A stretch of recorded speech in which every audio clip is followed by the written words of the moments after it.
Rami, too much light. Too much light.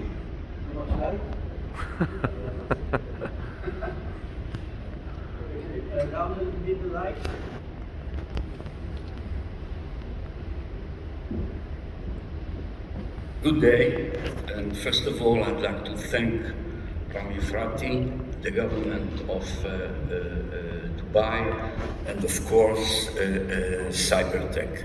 I'm going to speak and focus especially on the strategical aspects of the most important issue of cyber. The threat is very clear.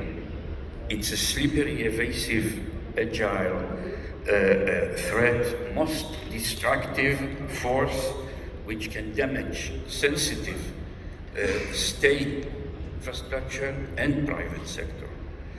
At a time when intelligence agencies are loaded with missions.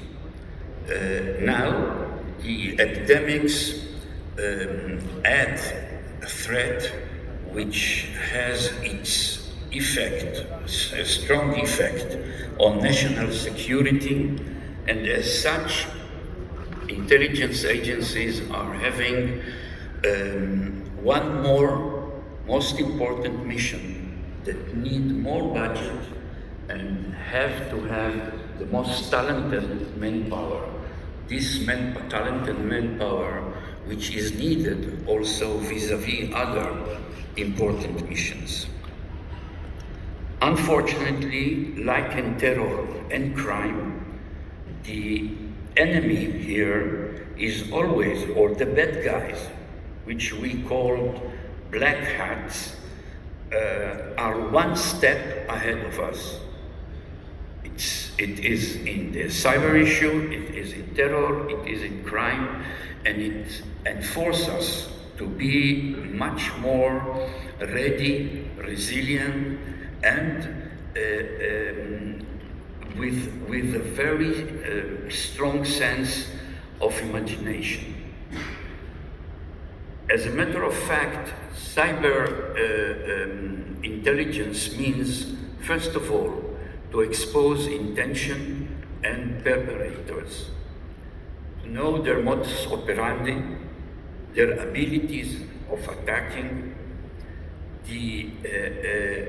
and present to the decision maker, to present to him solutions in not only for other strategic threats, but especially the threats from cyber.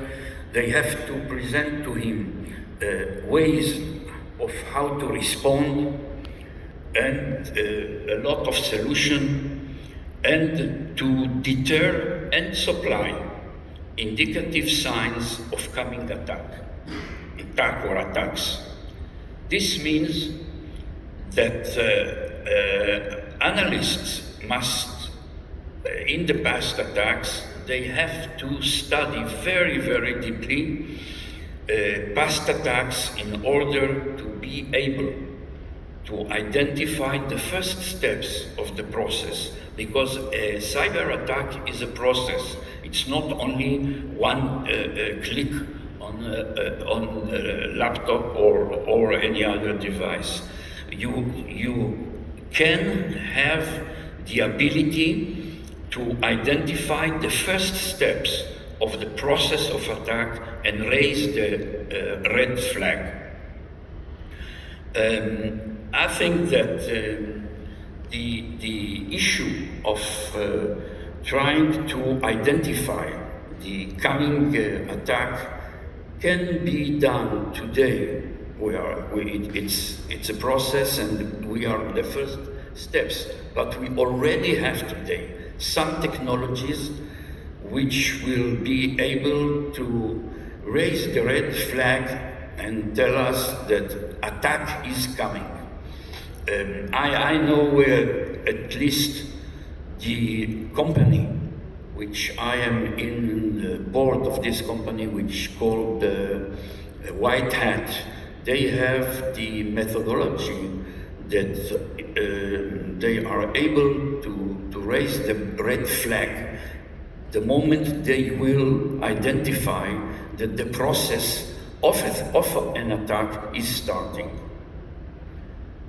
Cyber is very important, but in my point of view, let's not forget that another discipline of intelligence can bring us the information about coming attack or a strategy of the opponent, and this is the human. I will not go into details on the issues of the issue of human, but human is as important as cyber in order to raise a red flag for coming threats from human attacks. In my point of view, in every country, there should be a supreme state organization which is directly under the responsibility of the toppest of the decision maker. The decision maker should be there, push them, give them enough budget, and this authority or this organization have to, together with the decision maker, to fix or to call for the vision of the decision maker, to fix priorities, put the cyber issue on the top of the list of priorities, create, and if needed, and this is a critical issue, to create and if needed, to enforce cooperation between agencies in the state. Sometimes ego or organization interest will not help in the most important thing, fighting threats, which is cooperation of the agencies inside the country and international cooperation. This organization, which is under the decision maker, in my point of view, has to push forward public consciousness, cyber resilience, and enhancing cyber studies in high school and academia in order to select the best of the best talents who are needed in the fight against the bad guys in cyber. The operational agencies are, in my point of view, will have to be very flexible, agile, and speedy to receive the information and to respond. And they have to cut the traditional cycle of intelligence and recruit the best of the best hackers to translate information quickly to targets. A close cooperation should be with the private sector, either in R&D and also in defense and offense activity of the state agencies.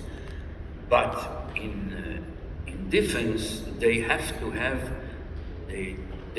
come out from attacking perception, not defensive perception. Once I was asked by friends, well, you are a veteran of the Mossad, so how comes that you deal also with security? Well, I said I was educated to attack.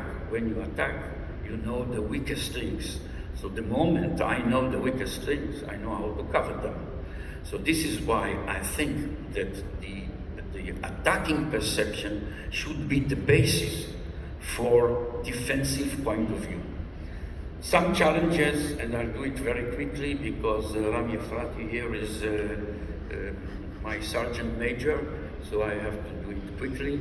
So the first thing, this is the issue of cyber is very expensive, but it should be very high in the priorities. Then something else that I like to mention here, cyber collection add a lot of info, mountains and information, which make it harder for analysts to connect the dots and to make the right analysis process. We have to have the cream of manpower. R&D should be much more stronger, and there are already methodologies and technology which can help us in this direction. UMINT, I mentioned UMINT is central to apply and to raise red flag for coming alerts, and they are, in my point of view, the discipline which might identify the weakest link of the enemy. Now, who is behind the attacks is a very sensitive question, and we have to do our best here. The other bullet is it's easier. Finish? Okay, since I have to finish, then I will not mention some other points I have here. Thank you very much. Thank you very much, Ilan. Ilan is